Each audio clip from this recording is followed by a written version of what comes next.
Good morning, Hemshech Ayin Beis, volume 3. We're on page 1347.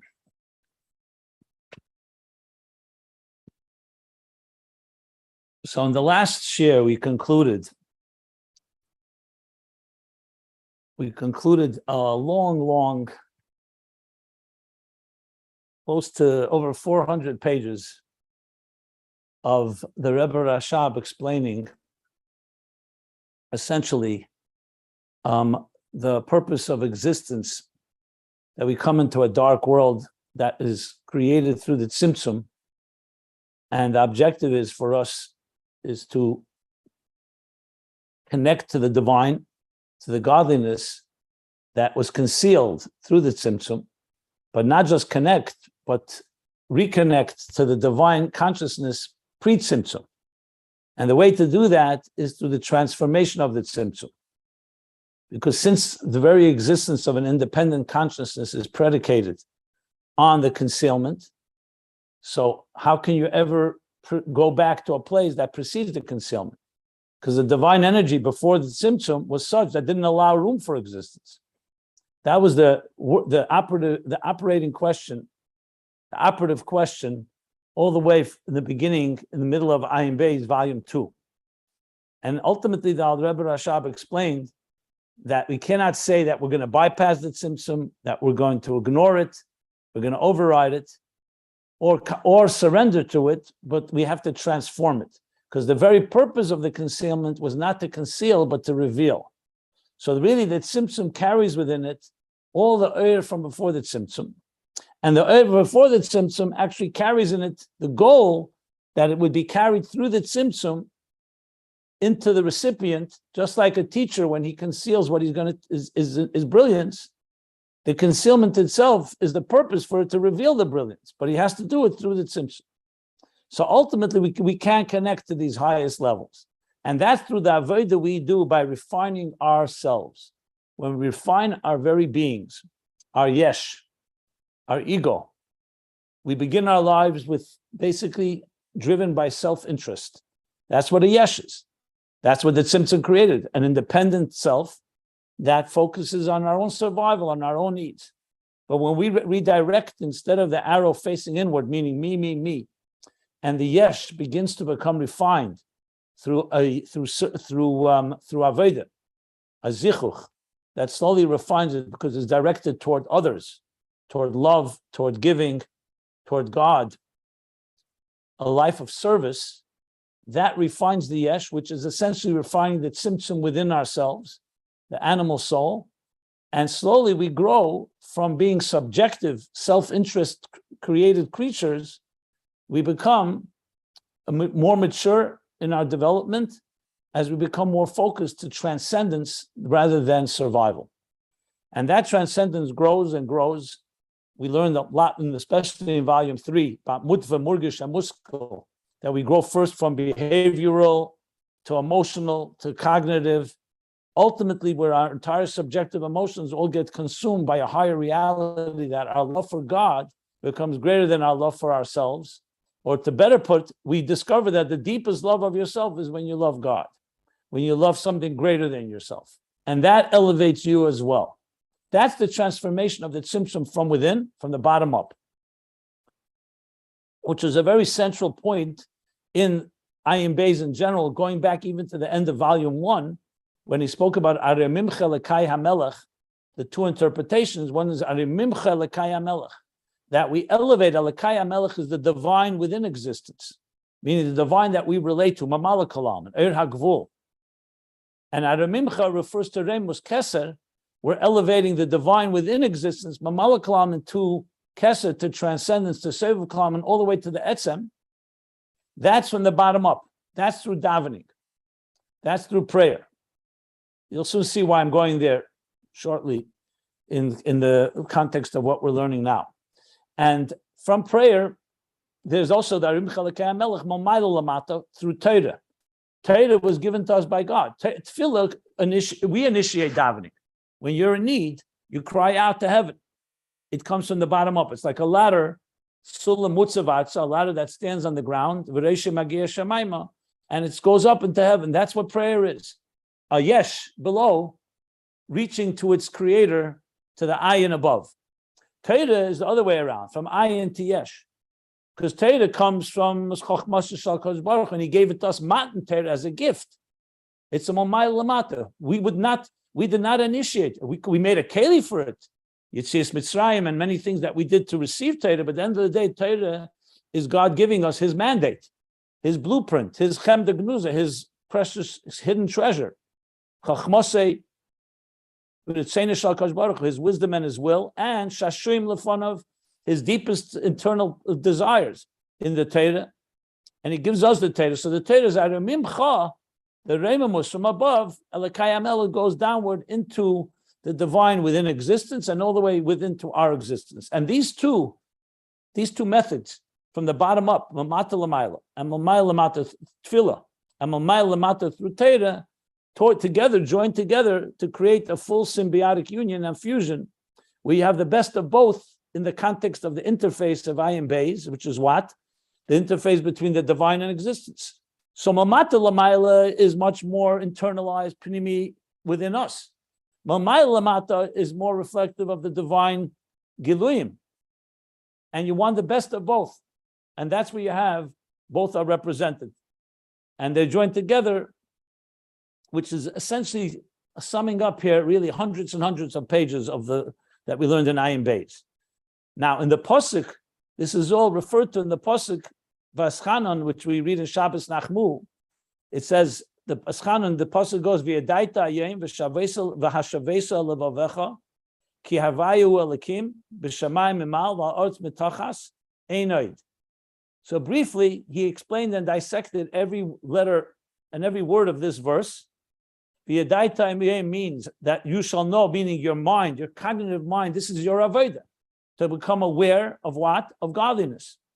But specifically, Hayim, as he explained, is not just know today in the present. Hayim consists of Yom and Laila, day and night. Know that all of existence has Ur and Helam and Cheshach, has day and night, has Gili and Helam, has Rotze and Shuv, and that's the V'yadaita Hayim. And they're both part of one thing. The Tzimtzum is B'shvil HaGilui. The night is in order to bring day, and the day is in order to reach us through the Tzimtzum of the night. Through a Rotze V'shuv, a constant pulsating energy. And Vashavesa Levavecha, bring it to your heart, not just in your mind, but just becomes part of our emotions. In Mutfa, Murgish, and Muskel, that our emotions get elevated as well, that we feel it in our hearts. And Das is the key, V'yadaita, because Das is the bridge between Bina and Midas and emotions. What should we know? That Havaya Elikim, that Havaya, which is the transcendent divine, Oyer, Hu Elikim, is one with the Tzimtzum and the Gil and the Helam. That Elikim really becomes not just a concealment, but it's actually a channel and really an expression like a keli for the Oyer of Havaya. And this is both B'Shamayim Mimal, meaning up in heaven, like the Yuchud Ilah and Earth Mitachas Yuchud Tata. So it's both a union in the highest levels above and in the union down below. And both ways, Mamayla Lamata and Mamata Lamayla.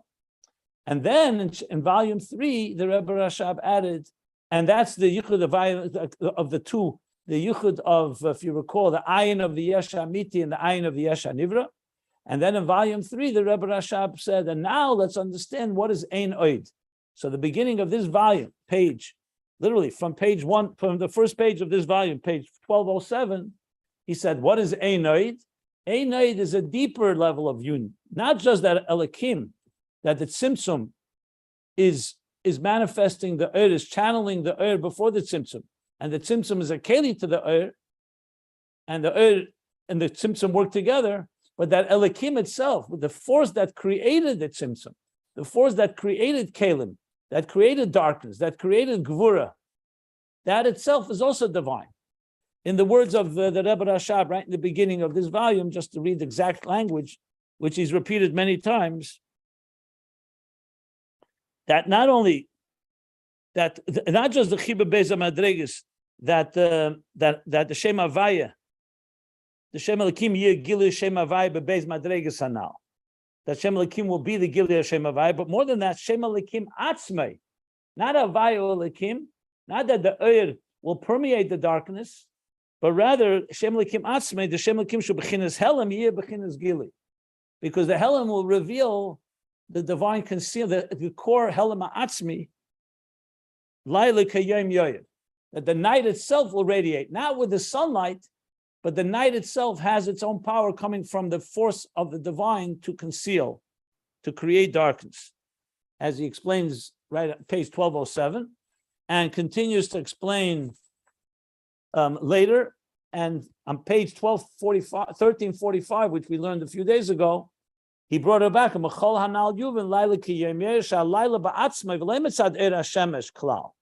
reading the second paragraph on page 1345. Which he explains before and later, is there a shimu, which is essentially the helam rooted from the helam ha'atzmi. And that's the ultimate union, that even the darkness itself, the helam itself, is also redeemed. So now you have both things. The truth, both elements. You have the oyer shining through the keli, but the keli itself is revealing something that the oyer can't reveal, and that's the quality of shem ban. That's even higher than shem ma, because shem ma is like the oyer that comes downward and radiates the darkness. That's the avodah of tzaddikim. That's like mamaylo lamata, oyer yashar, like Torah that we spoke about, that it brings it down. That from the ayin comes into a yesh.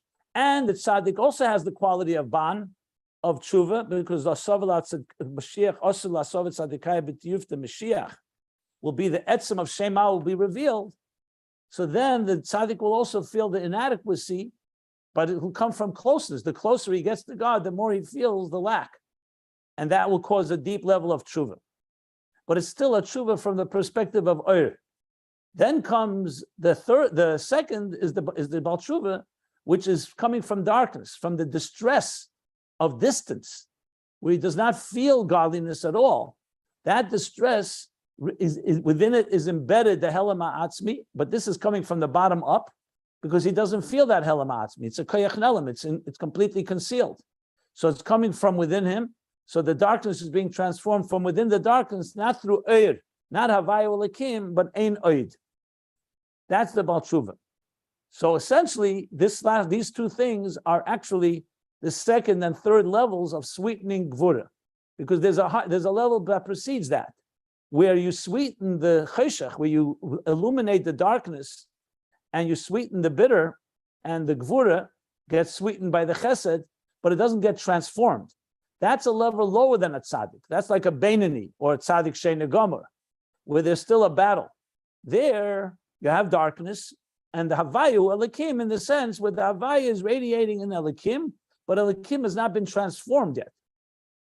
So it's like it's overpowering it, or it's or neutralizing it, or in some way nullifying it.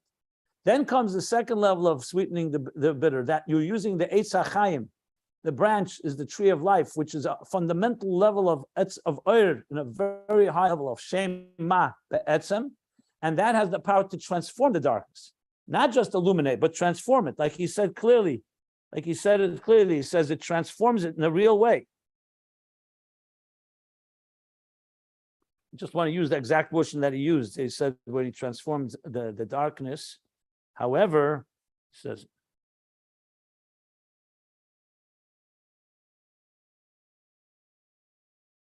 however, the primary thing there in the transformation is the Oyer, the Shem Ma that's doing it. Whereas then comes the third level, the tshuva of the Baal Tshuva, that's the transformation from within. That's where the bitter waters are being transformed through a bitter branch, through a branch that's not so powerful light, but it's coming from within. Ein ha'gvuros nimtoken ela b'sharshan, that the gvuros are transformed from within. Okay. So there you have the three levels and the two levels. Okay. The difference between the last two levels, again, is one is Havaya radiating in Elikim, would be that in the Zman, in time, in the structure of Gvul that is created through Elikim, you have the Gili of Nitzchias, eternity, but it didn't transform. Time itself has not become beyond time. This he explains on page 1345 and 1346. And then there's a deeper level where you actually transform time into beyond time, just like space into beyond space, which is like the Ayin, Mokam Ayin Eina Min Amida, as he explained on page 1346.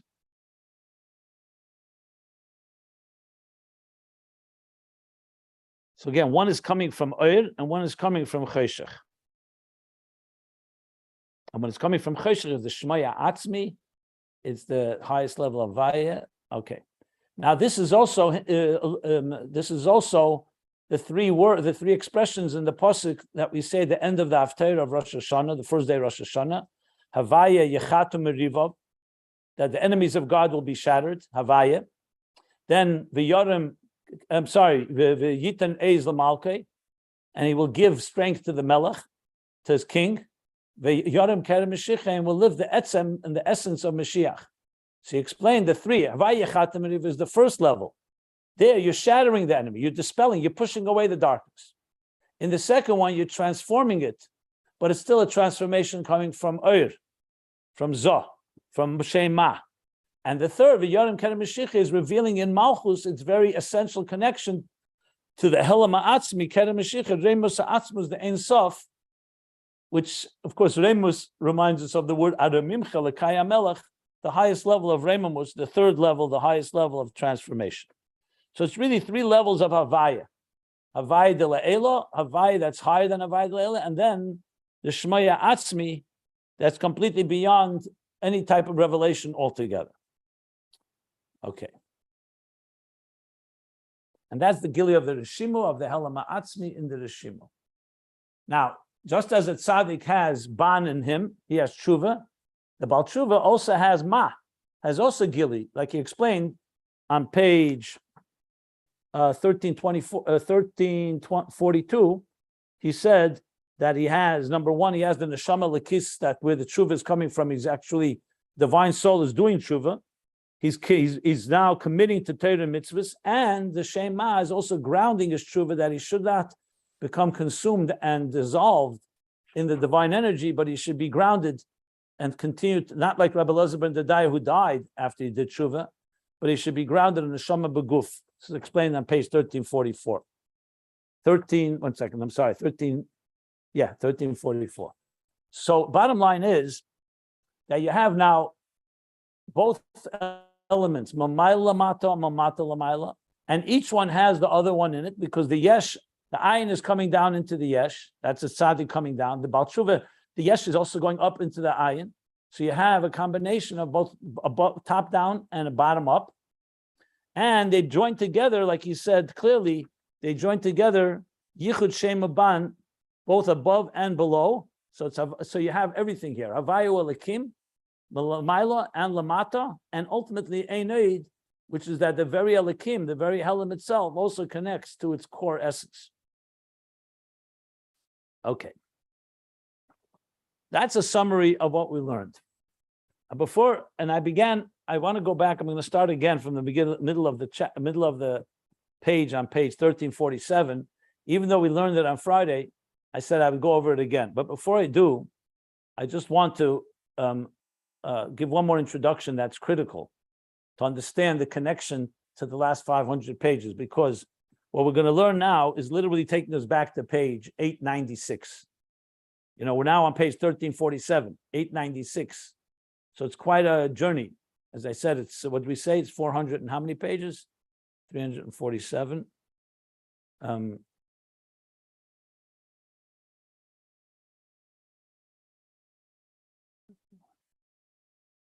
351, something like 451 pages, to be exact, right?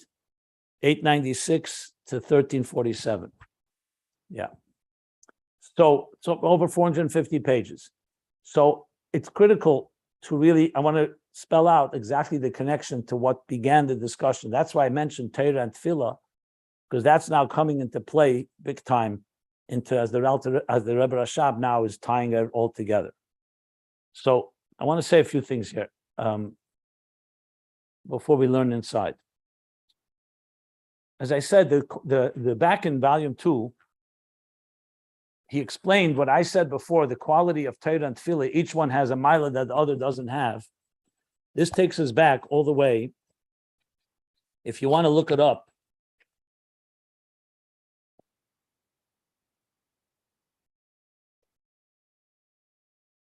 it's page 785.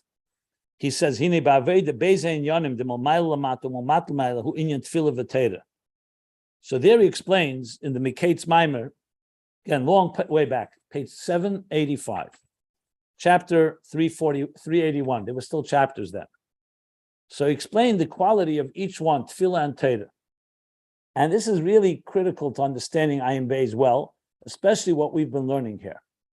And the point is, to repeat what I said before, when it comes from the bottom up, it's more internal. It's more yours. If I give you a gift, even if the gift is a great gift, the Gemara says in Bab Mitzi, Adam reitze b'kav shalei yesem etisha kav mishal chaveri. A person desires one measure of their own more than 9 measures they get as a gift. What does that mean?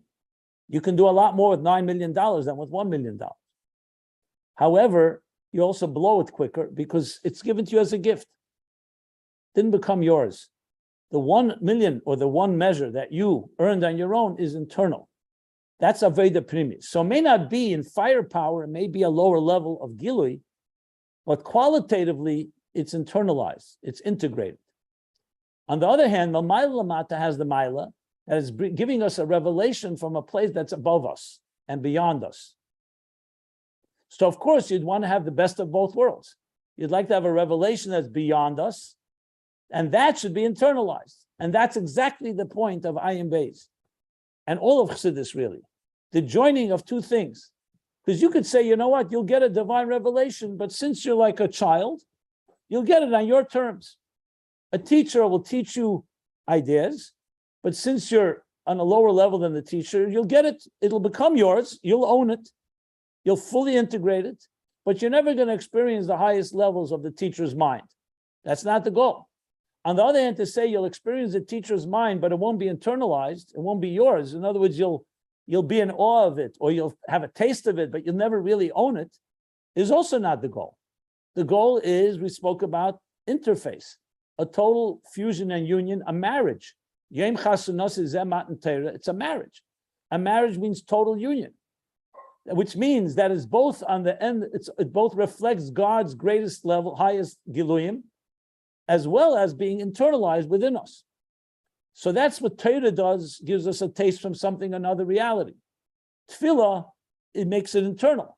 And when you join them together, you have both qualities.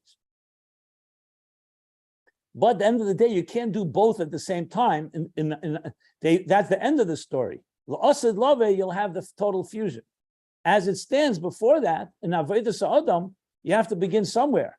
So first you begin by growing mutfa, murgish, muskul. You grow like a child. A ben chamish lemikra, or a child, a newborn child, you can't suddenly expect is going to have the giluyim of a teacher, a brilliant teacher, immediately. So first you grow on your end. You internalize spoon-fed, step by step. That's the tzimtzum, the kav, that is slowly tailored to each level according to its structured level. And you climb from Asiya to Yetzira, to Biy'a, to Atzilus, to higher.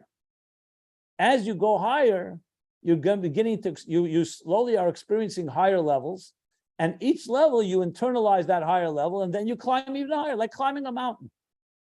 As you climb, you own the next level that you've climbed, but then you suddenly see a broader horizon. And this is an endless journey. But you need both all the time. But at the end of the day, in Aveda, each person has, that's why we say, B'chol levavcha, b'chol nafshecha, b'chol meidecha. In all your heart, then all your faculties, then b'chol meidecha, with all of you, all the, beyond even, ma'oidecha, ma'oid, even the all, it's even more than the all of you, even more than you. And you say, ma'oid, the very much of you, meaning going beyond your regular parameters. So basically, it really is a constant process and a dance of all these levels. Now, you may recall, I mentioned this a number of times, that Samach Vov, which was the Hemshel, the Rebbe Rashab, the magnum opus before Ayin Beis was the longest hemshech, consisting of 61 discourses. This one is 144. So Samach Vov, there the main focus was really, even though he talks also about these two levels of from top down, bottom up, but there was really bottom up mostly, which means ben shenasa eved. A ben is someone that is like similar to his father. That's what a child is. A child is created in the image of the father and has the father's genes, and therefore there's a certain similarity. An eved is a servant. The eved is more avodah, but it's not as similar in Revelation. So a ben shenasa eved means essentially like a tzaddik who's going to have the avodah of an eved, of a servant, of a Baal Tshuva. As he explains there at length, that is through the Kabbalah sale, through our accepting the yoke, and through Yigiyah, through effort, that we reach these highest levels. Very similar to what we learned here about reaching the Helam Ha'atzmi from the bottom up. In Ayin Beis, it's clear, at least to me, over as learning it again and again, that in addition to that, he's also focusing on the next step, where the Eved Shanasa Ben. After you've reached the Helam Ha'atzmi, through your work from below, the goal is also that you should also reflect the divine. And that's in Giluyim. To say, let's just reach the core concealment, that's the etzem, that's higher than any revelation. What's lacking there is that you don't have in a revealed way the divine attributes in your life. It would be like the child, that farm boy who cried out kukuriku on Rosh Hashanah, and he pierced all the heavens more than all the tzaddikim did. But to say that he is living a life that is reflective of the divine on earth, no, because he doesn't know how to learn, he doesn't know how to daven. So kukuriku had the intensity from the bottom up, so it had a certain sincerity that pierced all the heavens. That's reaching etzem. But you want the etzem begili. What means begili? You want it to be in a revealed way where you see that your personality reflects the divine personality. And that's far more in a tzaddik than it is in a Baal Tshuva. Now, we said a Baal Tshuva also is going to have that quality, and a tzaddik has the quality of tshuva. So at the end of the day, to say we only will get the Helam Ha'atzmi and we don't have the Giluyim is not the complete story. You want to have the Etzem Begili. So on one hand, the Etzem has as I said, is of course higher than Giluyim. On the other hand, you want that itself. You want the inexpressible to become expressed, to put it that way. Now, an interesting point to make here is that on one hand, what's more internal when the cry comes from within? Whereas when it comes from above, it's not that internal. But on the other hand, there's something from above that has something more expressive and more internal as well. When it comes from below and it's a distress call, it's far more you, and therefore it's a transformation of the darkness from within. But what you don't have is what we call the Avodah of Tmidin Kesidran, the Avodah of actually becoming a refined person that emulates God. That God is, just as Mahu Chanon, so God is compassionate, God is giving, so too are you giving. Just as Mahu Racham, God is compassionate, so too you are compassionate. At Tzaddik, his whole life is Adam Elyon, his whole life is essentially mirroring godly behavior. He is manifesting and personifying what God wants a human being to look like. A Baal Tshuva, until he does Tshuva, does not have that. He did not manifest what God wanted. On the contrary, there was transgression. However, because of the distress, the darkness, he reaches the Helam Ha'atzmi that's higher than God's so-called structure. The tzaddik reflects God's structure, the structure of being a mensch, of being a tzaddik, of being a person that lives up exactly and does not transgress. The Baal Tshuva doesn't have the Giluyim, but he does have is the Helam Ha'atzmi that comes through his distress cry. And when he does Shuvah, and then he has the Shema, because he now starts living a life of Torah and mitzvahs, and it's grounded, as we learned. So the Shema is also coming to his life. So he also has both qualities now. The distress reaches the Etzem. His life now that he's living a life following God's ways, V'halachta b'drachav is bringing the Giluyim into it. So he has the quality of internalization, but also the Giluyim. The Tzaddik, on one hand, has the Giluyim, but it's also internalized, obviously, by him. But since he also brings it into his yes, because he feels the inadequacy based on the Giluyim he has, so he also has that quality. So the point being is that the whole discussion that he's been talking about till now was primarily focusing really from the bottom up. Even though in the conversation he spoke about Havayu Elikim, which is really from the top down, that Havaya radiates through Elikim, but at the end, the punchline is Einoid. Einoid is from the bottom up. The darkness itself is revealing the core concealment from above. So now when he comes back to the Maggid's Torah, and the Maggid talks about this element of how we climb the ladder after God does all the tzimtzumim and conceals himself, we now go from the bottom up by connecting, by essentially detaching ourselves from the yeshus, from the ego of materialism, and we embrace our transcendence and the divine. So we slowly refine ourselves, and this is primarily through tefillah. We refine ourselves step by step, and as we do, we become, Elikim becomes a keli to Havaya, to the point that Elikim becomes a keli all the way to the root of the kelim, Rishimu, to Helema Atzmi. So now we're going to learn exactly that, these 2 points. So the bottom up has stages. First, you don't begin with Einoid, you begin with Havayu Elikim. Of first countering the darkness in your life and the distance, and slowly acclimating yourself to godliness, step by step by step, to the point that you reach Einoid, where the Maggid, as we'll see, doesn't actually talk about Einoid. The Rebbe Rashab took it all the way. And then after this, he's going to go back to Torah and say, and now let's see how this comes downward, that we also become we become reflective, we reflect and mirror the expression of the divine, the oyed of the divine that comes from Ayin Tiyesh. Not just how Elikim Einoid, and not only Havayu Elikim, as Elikim sublimates itself and acclimates itself to Giluyim, and ultimately Einoid to the Helem Ha'atzmi, but also how the divine manifests itself in our lives in a revealed way. So what I see here happening is that after talking about how a ben shenasa eved, meaning like a tzaddik also has tshuva, he's going to go back, and of course the mile of an eved is simple. The eved itself has the etzem. He's going to go back how eved nasa ben, how Torah actually brings also the qualities of the tzaddik to the Baal Tshuva. In other words, the mile lamata, Arimimcha lekaya melech l'mayl lamata, also informs Arimimcha lekaya melech lamata l'mayl.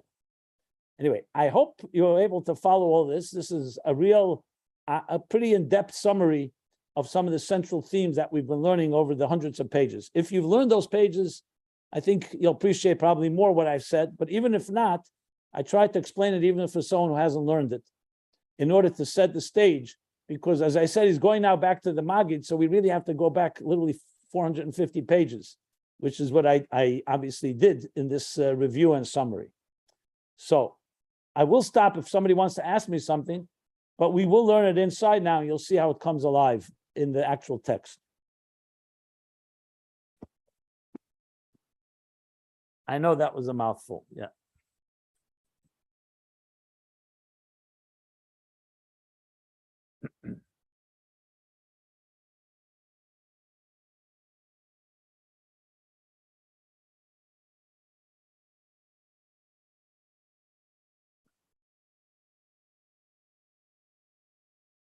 Okay, so let's read. So I'm going to read inside now.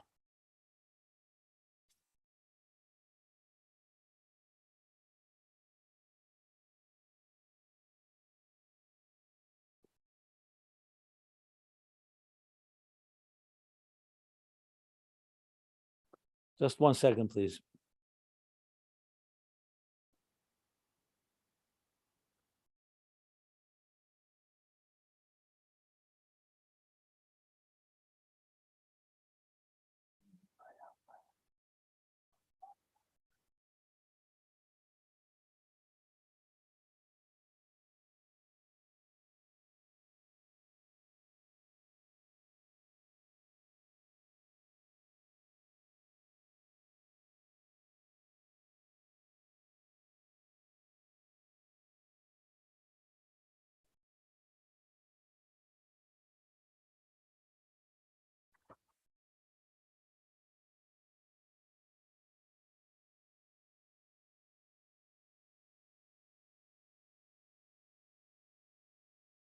Okay, so I'm going to read from the middle of page 1347.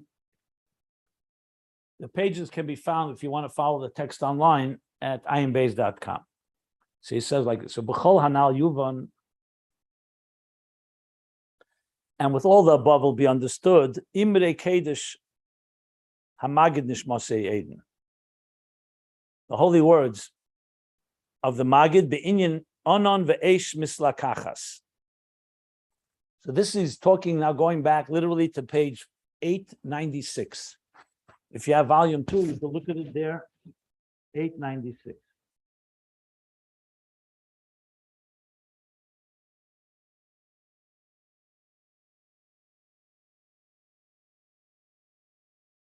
Okay. So there, I'll open it up myself. So I wanted to look up 896. So though I explained this already in the last class, I'll just go over it again. It's worthwhile. So there he's talking about Onon ve'esh mislakachas is from the book of Yecheskel, where Yecheskel's vision of the Merkava, of the chariot, he refers to an Onon, a cloud, and Eish mislakachas means a fiery fire, fiery flame. And the actual expression in Yecheskel is that he saw the Musa Adam ala kisei. He saw the likeness of a man on a kisei, on a throne, and then he speaks about what he's surrounded by. So all this is quite cryptic, obviously, but Chassidus explains it, and in our context is being explained, as the Rebbe Rashab explained it back on 896, that we're talking now, kisei is the world of Olam Habriya. Adam Elyon, you say the supernal man, you mean the God, as God manifested himself in an image, when we call it Selam Elikim, that we would create the divine image. What is the divine visage? This image? That's Adam Elyon, that's Atzilus. Chachma Bina Das, Chesed Gevurah Tiferes Netzach Hod Yesod Malchus, as the Alter Rebbe says in Tanya, Nishtalshel Mehen, the faculties of the human being evolved from the 10 divine attributes. Now we know God is beyond attributes. Loi Adamhu.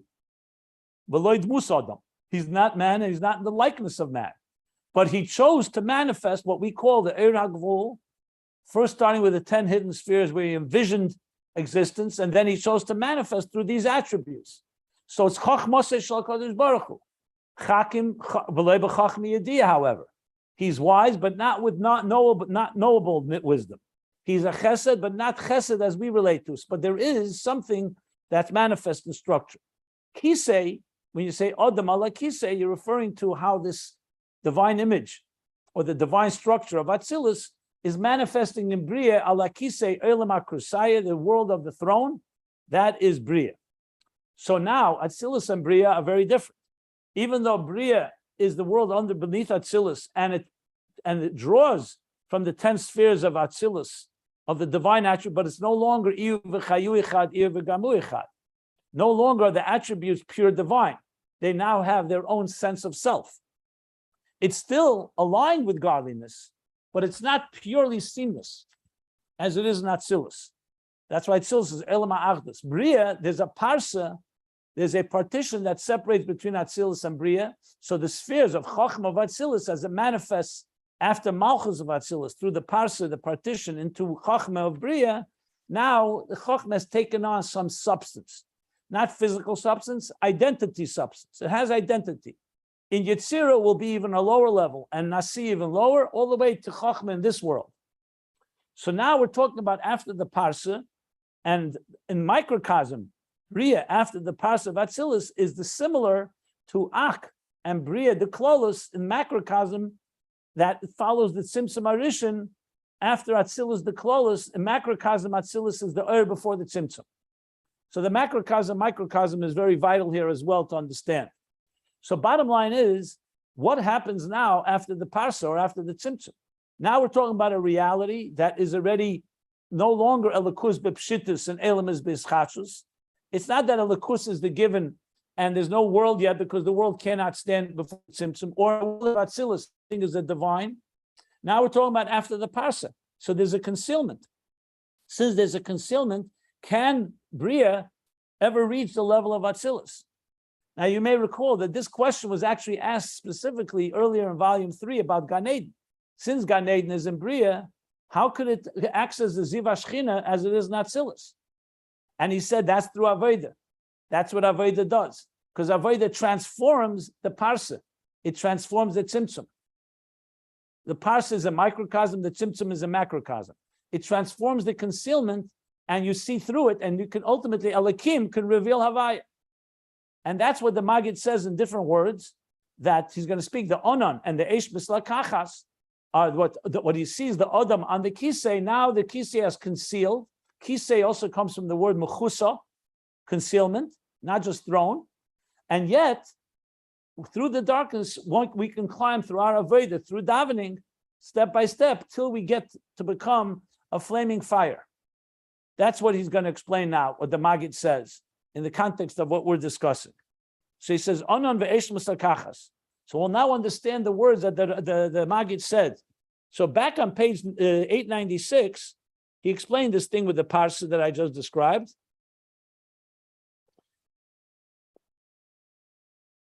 Yeah, Onan, he says, is the parsa. The cloud is the partition. Okay, because and that causes a and from that comes the fiery flame of the Seraphim, are the angels, the fiery angels. They're called Seraphim because they burn with fiery passion in the world of Biy'a.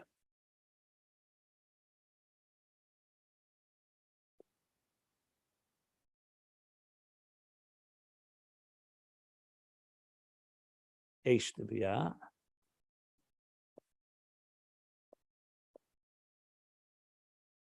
So now he's going to explain. The Maggid says this is okay. So that's above. That's what Yecheskel saw. He saw the Odam al the Kisei, so it's concealed. He saw the Onan, the Parsa, which is like the partition that conceals. Then a fiery passion, because the Seraphim who are feeling their lack burn with passion to try to connect to the divine. But what does that mean in Avodah Sa'adam? What does it mean in our Avodah? So the Maggid now teaches what it means in Avodah. So he says like this: the Mekedim, in the beginning, hachashchos sheida ba'adam. In the beginning, by a person, where do we begin in our Avodah? We always begin in a state of darkness. Nobody is born in a state of revelation, even though we have a neshama and everything, but it's all still in a concealed state. Darkness here means on all levels. It means dark as in ignorant. We haven't learned yet. We're not aware. And we're definitely not in a spiritual sense aware and conscious. So everything begins in a state of chashkus, like an onan. Like we live in a cloud. And then, like it says in the Torah, Bereshit bara Elokim hashamayim v'sa'aretz, right? And then what does it say?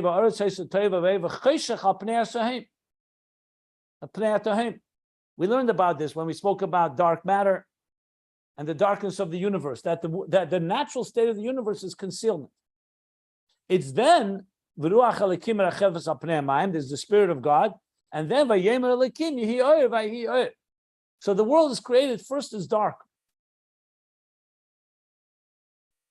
So first it goes, in the beginning it was dark, and then came light. In Avodah, the same thing. We don't begin our lives in a state of divine light. We begin our lives in this world, b'chashchos. She'ena yachal ispal b'slavos. I just spoke about it chronologically in age, but also as an adult. It's not like we wake up in the morning and naturally we just jump into davening with a passion, because we're material creatures and it takes work to get to a state like that. A person can't he's unable to daven bislavus with a passion. And then comes stage 2. Once he's mizbeinen, he contemplates, and so on. Then comes the next, after the anan, after the state of darkness comes,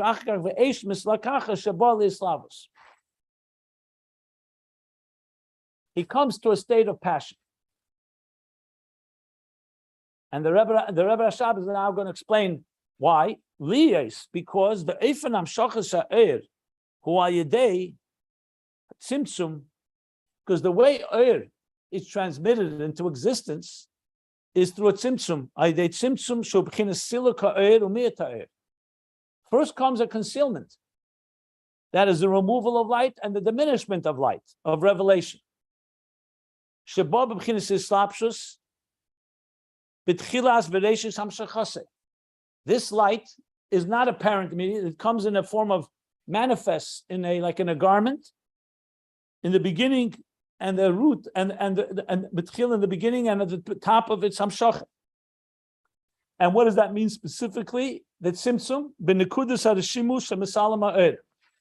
Like we learned earlier, that the tzimtzum conceals, and the oil that was there before is concealed within the rishimu that conceals the oil. So the rishimu does contain in a concentrated form that oil, but it's concealed. And then the concealment only intensifies. V'yered v'nimshach mimadrega lemadrega. And this divine energy, as we know, the kav descends and extends level by level, derech kama tzimtzumim, through a number of concealments, the kama parsois, and a number of partitions, ad shemislabish b'kelim datzilis, until it manifests in kelim datzilis, even though Atzilus is godly, but it's still a diminished light compared to the higher levels.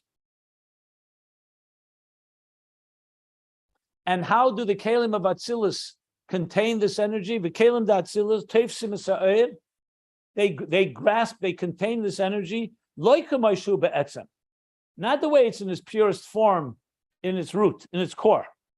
In other words, not only was there islapsus, but even after the islapsus, it's still not like the etzem. So the oir is only getting, the keli rather, is only getting like a reflection of it. And furthermore, it's concealed within the keli. And this continues downward. And as this energy then enters into Biy'a, Yitzir, and Asiya, which is even lower than Atzilus, the kelim become more multiplied. There are more containers. Because the oir is now diminished even further. So it's a process of diminishment after diminishment.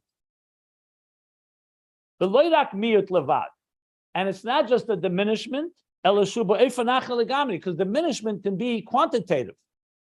You know, instead of 100% light, it's 90% light. It says no, it's there's actually gone through a shift, a qualitative shift, from the way it was in Atzilus. So it's not just like a light that's traveled a little further, so it's not as bright. It's actually changed personality. To the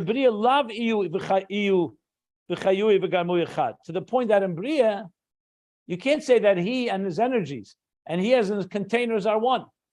In Atzilus, as I explained, it's completely aligned with godliness.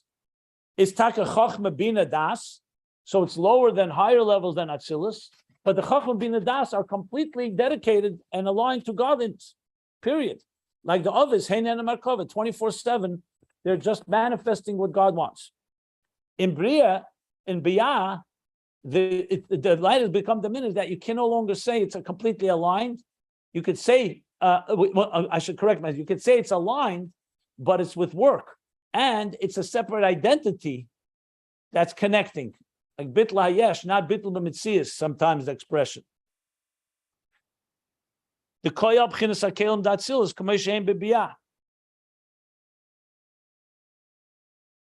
So when you speak about the kelim in Biy'a, he's talking about lav iyu v'chayu. We're talking about the kelim of Atzilus as they come into Biy'a.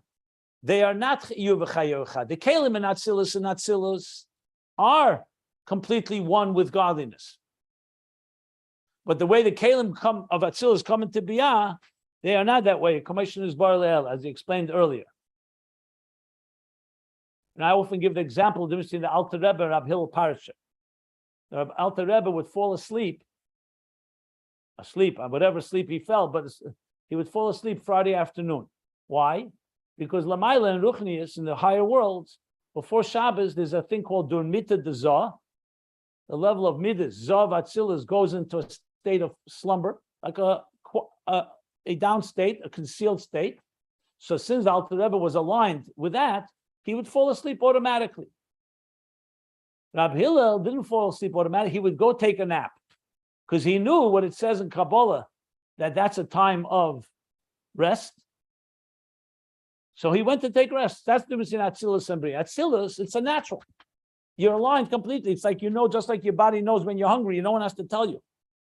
But for someone in Biy'a, they're also aligned. They're also not doing anything else but what's above, but they do it. They have to actually make an effort to do it because they don't naturally feel it.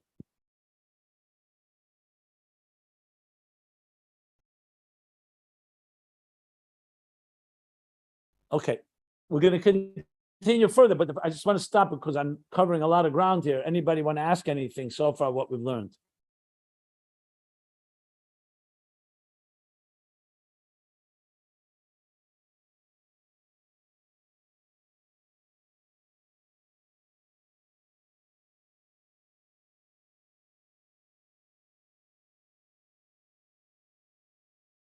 So he continues now. The same thing is with neshamas. Because remember, we have to get back to the point. All this is coming to explain why we don't begin, a neshama cannot begin with Islavos, with a passion fire. And it begins first in a state of darkness. So now that he explained how the Amshach of creation happens through concealment, after concealment, all the way into Biy'a. So now he says, Kumoy Keinu ben neshamas. The same descent, the same concealment happens to the neshamas. The Ba'atzilus, same b'chinas Adam Elyon. In Atzilus, the neshama is on the level of Adam Elyon, which means completely aligned with the Tzelem Elokim, with the Adam Elyon, with the supernal man, Sha'ala Kisei, the Adam Elyon that sits on the throne. Remember, the Kisei is Biy'a. The Adam Elyon, Sha'ala Kisei. What does that mean? That's the levels. Shazeh Inyan Yisrael Olav B'machshava. Let's go back to that. This is a big theme in volume 2. It says that God created all of existence, obviously, but it says that Yisrael Olav B'machshava. That Shnei Dvarim, two things preceded the creation of everything. Machshavtim shel Torah, machshavtim shel Yisrael. And Yisrael is number one. That it arose in God's mind. Now we say, what do you mean? Everything arose in God's mind, even creation. But all of Machshavah, Chassidus explained, arose like that was his initial kavanah, that the whole world would be created for Yisrael, B'shvil Yisrael. They're like the special guest at the table. So even though all of existence was created by God, but Yisrael, all of Machshavah, what does that mean? So he says, that's the Adam ala Kisei. That the neshamas there is the way the neshamas are envisioned by God. It's like the father envisioning his child in the purest form. So then the neshama comes down from that level because God sends the soul downward. So even though the soul is rooted in God's so-called vision, the image of the neshamas, he says, the neshamas in Atzilus is Adam Elyon in its pure form, the way God envisions the neshama. In Biy'a, it becomes the musmara Adam, the likeness in the image of the Adam, meaning it's now a likeness, it's already a reflection of. It's not the core thought, it's a musmara Adam.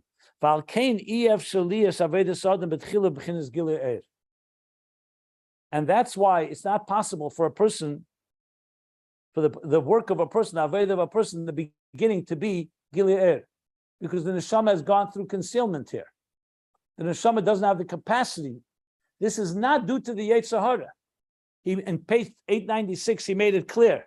He says this is not due to the guf and nefesh habamis.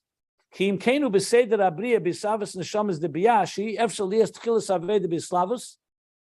Only aveda atzilus, he says, they can have the aveda primius in the beginning because they never went through this concealment of the parsa. But neshamas de Biy'a, I'm reading from page 896. Ef Shalias came. And that's why Zeu Shabbatchili Ef Shalei Lispal Bislavus. That's why he says that in the beginning he's in a state of darkness and cannot daven with that type of passion. Because that's the way the order of creation is.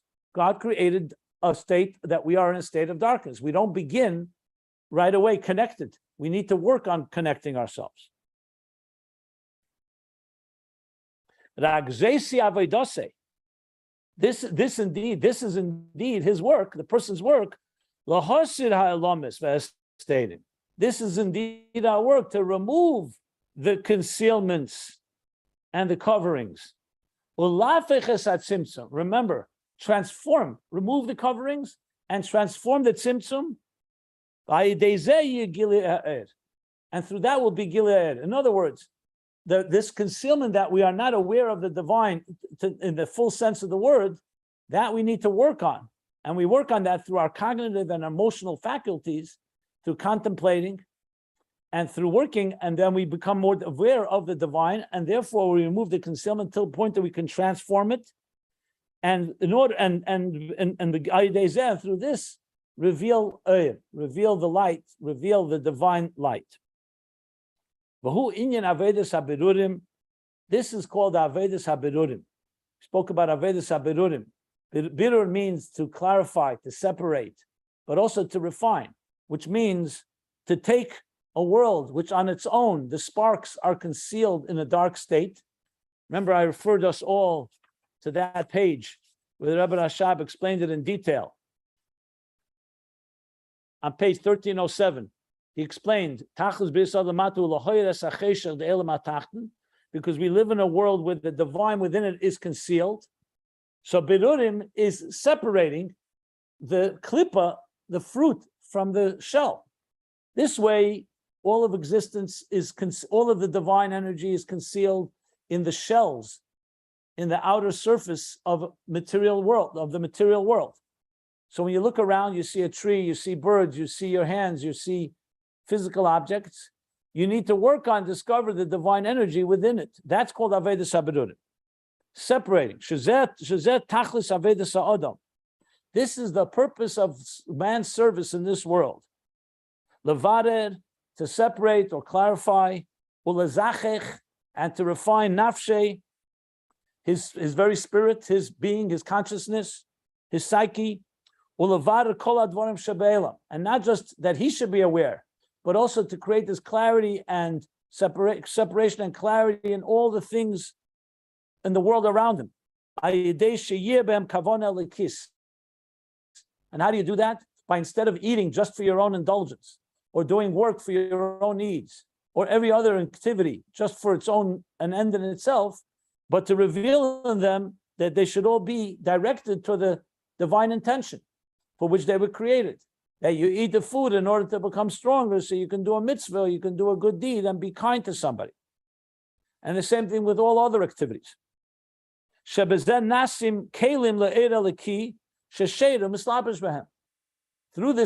HaBirurim, which is Aveda, because on its own, it won't happen. On its own, everything in this world conceals the divine spark and essentially the spiritual opportunity or the divine opportunity and energy within it. But through Aveda, this Aveda, by directing it to the Kavanah, then you take the physical world and you turn it into Kalim La'ed Alaki. Till now, they weren't Kalim. Now you've turned them into Kalim, to the divine light and energy, that resides and manifests within them. So in simple terms, when Moshe Rabbeinu came to the Jewish people, the Eibishter said, "Vayichuli truma," go and ask them for a donation from gold, silver, kesef, zav, silver, gold, copper, kesef, zav, and necheshas, and all the other 11 or 13, other 11 or 12, 13 items that they donated. So you took objects that were physical objects, gold, silver, copper, etc., and you made them what? Into kalim for the Mishkan, b'shechanti b'seicham, that God now dwells, that these items are now serving their purpose of manifesting the divine in existence. The same thing when we do this in our homes, in our rooms, that we are not just there, that we in our home is there just for survival purposes, just as a shelter, but you make a home into a migdash ma'at, which of course is appropriate now in the 9 days when we talk about rebuilding the Beis Hamikdash, to make it a keli telekus. And this is true in every area of our lives, our work, our play, vacation, interactions, relationships, our personal lives, that it's about separating, clarifying, and directing and refining existence to become a kelim to kelim telekus. By de zichuch nafshe, and by the refinement of his psyche, of his spirit, the zichuch hadvarim shebe'elam, and refinement of the matter of the worldly affairs or worldly objects. Nasa zichuch gam bekelim datzilus. That zichuch below refines also the kelim above. You may recall we learned this earlier, because remember, Aveda below affects everything above. So Atzilus also gets elevated. That's why we learned Gan Eden is a result, the schar, by learning Torah and doing mitzvahs in this world, we elevate all the worlds, including Atzilus. So Atzilus on its own, though it's Iyu v'chayu echad, Iyu v'gamu echad, the Eirus and the Kelim are aligned to the Eir, but it's still an Eir that's relative and commensurate to the containers of Atzilus. But when we take Kelim that were where the Eir was concealed, in other words, lower than Atzilus, and we align it to godliness, then the Kelim of Atzilus become aligned to an Eir that's even higher than the Eir that would usually go into Atzilus, from an Eir that's what you call either Etz, all the way to Etzem Eir ultimately, but an Eir, like he says, that's higher than Mislabish B'Techem. As was explained earlier at length, right? Remember we learned what's Havayav Elakim, Yichud Havayu Elakim. Elakim is like the Kalim, the Eir inside the Kalim. Havaya is like the Eir outside. So he said the Dafka idea is Zichud, the Shem Elakim. It's when you refine Shem Elakim, the Kalim, Nasa HaYichud, Lias Gili Shem Havaya B'Shem Elakim. That causes that you draw down, there should be the yichud of Shem Havaya into Shem Elakim. We're not talking necessarily Einoid yet. We're talking about simply the process of aligning the darkness of the containers toward the light of godliness. And this is what we're saying, that through the Berurim Lamata, through the refinements, the clarifications, the separations below, in the items in this world that were created from Shem Elikim, the divine that concealed itself, the Tzimtzum, Nasa Zichuch Lamayla B'Kelim Datzilus. That causes a refinement, even in the Kelim of Atzilus, become more refined, that they can now draw energy that they would not have gotten on their own, because they're drawing from an energy that's even higher than the Oiris, the Kelim of Atzilus. Everyone still following? No questions? Because the Rebbe Rashab here is really summing up now a lot of material that we've learned, and that's why I gave the introductions before. So he's now going to go to the difference between the birur of Atzilus and the birur of Biy'a. Now this goes back to the end, close to the end of volume 2, but birur eichel meteich eichel and eichel meteich pselis. Rabbi? One second. Let me just say this, which is connected because we're talking about birurim, and there he spoke about that as Rashi V'Shuv regarding Veidaita Hayayim Yom V'Layla. So there's a lot being tied together. I will explain it, but it is really summing up pages upon pages, and I'm talking about many pages. I think the section with Beirat is at least 30, 40 pages, if I recall, maybe even more, with the man. So that's why I'm elaborating, but I hopefully can guide you through this, because even if you didn't learn it all, I want to make sure everybody can understand it, even if you didn't learn volume 2 yet. Yeah, go ahead. Yeah, thank you. So first of all, it's amazing stuff, just super powerful and really good integration. This Indian of the Kelim of Atzilus being Mizuchach, being refined, just as we're by doing a voto down here, we're refining Kelim all around us, et cetera, bringing godliness of Akus down here. So it's the question is, how would the Kelim of Atzilus be more refined, but not for our actions? Then we are the only active variable instruments in the universe. Everything else is set according to God's will. So it seems like the Kalim of Atzilus can only grow through our efforts. They can't grow any other way. Isn't that correct? They cannot be refined except through Jewish conduct. No? Correct. Okay, thank you. I thought you were asking how much higher can they get than being godly? Well, that's a great question. I wasn't going to go there, but yeah, if you want to comment on it, I'd love it. Well, I was going to comment because it's part of the understanding of this. The truth is we learned it already. Remember, we learned, first of all, that even though Atzilus is godly, but it's still not Ein Sof before the Tzimtzum. It's not Eined Milvade. It's in Chochmah has nothing but expressing God's wisdom. Same thing with Bina and Chesed.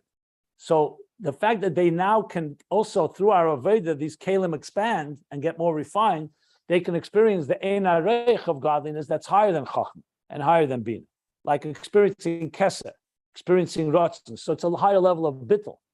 Secondly, we learned Tzaddikim, who are like Atzilus, even when they are Tzaddikim, the higher they go, the more they sense how much more there is, an inadequacy. So Atzilus can elevate as well like that.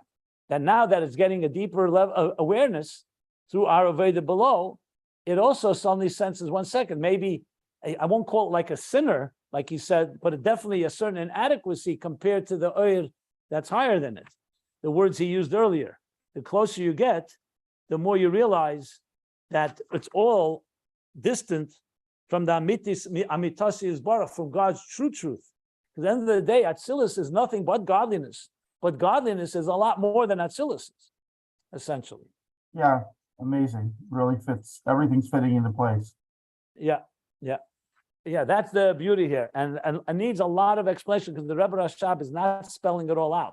That's why I'm elaborating so much, because there's a lot of between the lines unspoken, or when you learn it earlier, you understand what he means now when he says this. So it's like a lot of pieces coming together, and it's quite fascinating. Yeah. Correct. Thank you very much. Let me just see here.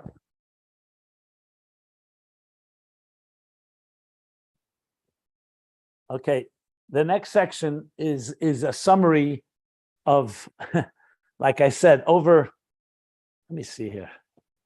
I think it's more than 50 pages probably about the Birurim later in Ayin Beis. So what he's doing here, he's summing up basically from 896 all the way to get us up to speed here. And if you really think about it, you look at the Torah of the Maggid, you would never in your life be able to really see all this depth that the Rebbe Rashab is demonstrating here.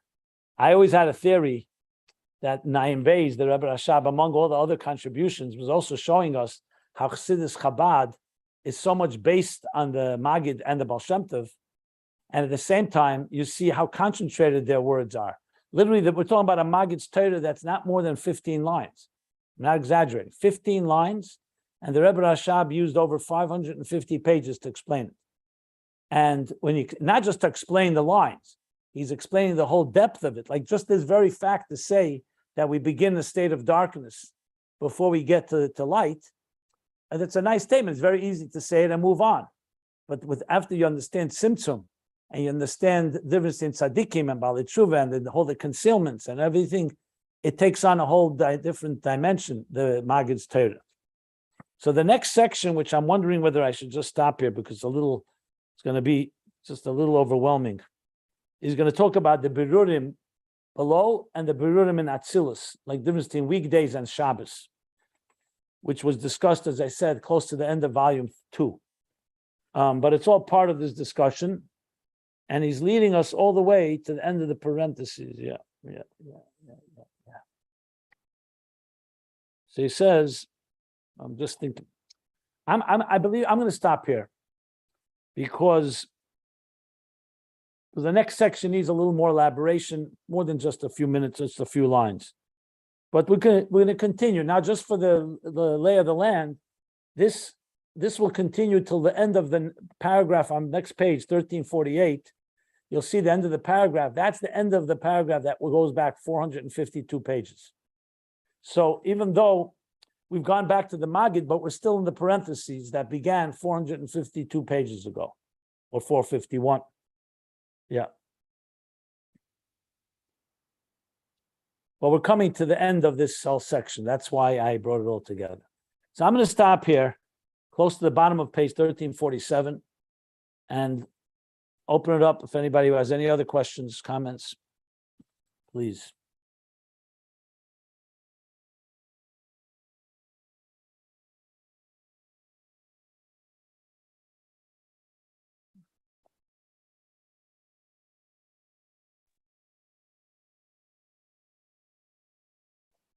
This is the tziyur.